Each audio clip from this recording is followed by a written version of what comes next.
Par cet amendement, nous proposons de prolonger la logique de la loi Taubira de 2016 qui créait un cadre juridique pour la modification de la mention du sexe à l'état civil, et ce en proposant que cette demande puisse être simplement formulée auprès de l'officier d'état civil de la commune de résidence.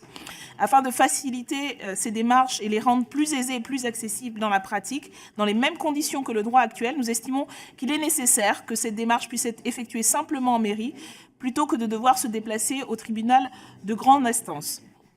Si nous souhaitons que cette proposition ne soit pas uniquement une expérimentation et que nous présentons toutefois une expérimentation, c'est de par les règles coutumières de recevabilité budgétaire des amendements de l'Assemblée nationale.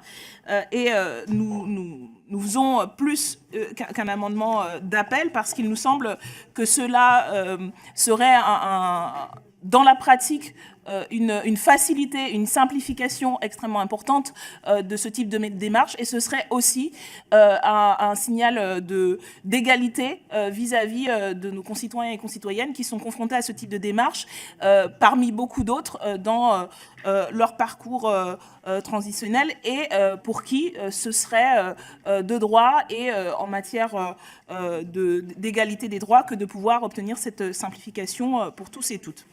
Un passage devant le juge reste important pour un certain nombre de raisons.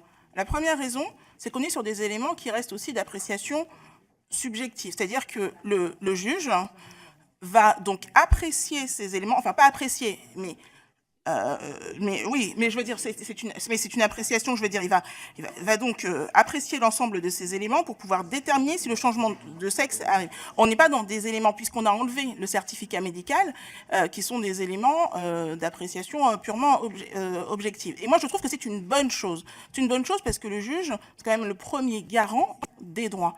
Si on mettait en œuvre une procédure de ce type auprès d'agents d'état civil en mairie, moi j'y vois un risque bien plus important de voir des considérations personnelles, parce qu'on est sur un sujet qui est un sujet éthique également, qui puisse empêcher des personnes de voir inscrire à leur état civil ce changement, qui est un changement important pour l'égalité de tous.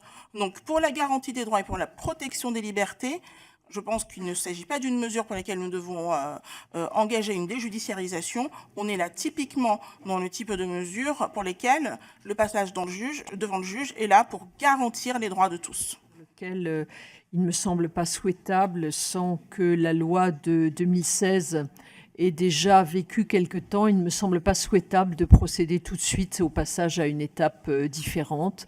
Je crois important, d'une part, de bien concevoir au fond que la procédure de changement de sexe, c'est une procédure qui est assez éloignée des missions traditionnelles qui sont confiées aux officiers d'état civil. Ça suppose, Madame la rapporteure l'a dit, ça suppose un pouvoir d'appréciation des différents éléments qui sont fournis par le demandeur, et je crois que c'est un pouvoir dont les officiers d'état civil ne disposent pas. L'office du juge, en l'espèce, me semble nécessaire. Merci. Non, j'insiste, d'abord parce que nous proposons une expérimentation, mais plus fondamentalement, moi je défends, et ce que défendent aussi les associations à ce sujet, cette déjudiciarisation, parce que vous parlez de l'appréciation subjective, mais c'est l'appréciation subjective d'une tierce partie du juge, et la question de l'identité, elle est d'abord celle que revendique, et du sexe que revendique la personne. Et quant au fait qu'un officier d'état civil pourrait juger et décider, l'officier d'état civil, il applique la loi, et si la loi dit qu'il est possible d'aller et de faire changer la mention à l'état civil, il n'a pas d'appréciation subjective à faire entrer en compte dans cette application.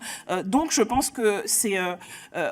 Là, on proposait une mesure justement transitoire d'expérimentation, parce que c'est encore une fois ce que demandent et ce que revendiquent les associations et les personnes les premières concernées, de respecter leur subjectivité et l'identité à laquelle ces personnes adhèrent. Et je pense que c'est une progression, pour le coup, un libéralisme auquel moi j'adhère et que nous défendons, de garantir ces droits-là de la personne à voir inscrit à l'état civil et ne pas passer justement par un autre biais, c'est plus le biais médical, mais c'est le biais judiciaire, qui est une forme d'invalidation, parce que ça renvoie toujours à quelqu'un d'autre qui va décider quel est le sexe auquel doit appartenir la personne. Et donc c'est, à mon sens, cette expérimentation, c'est le pas en avant qui est nécessaire aujourd'hui, qui est demandé et qui nous honorerait de pouvoir adopter.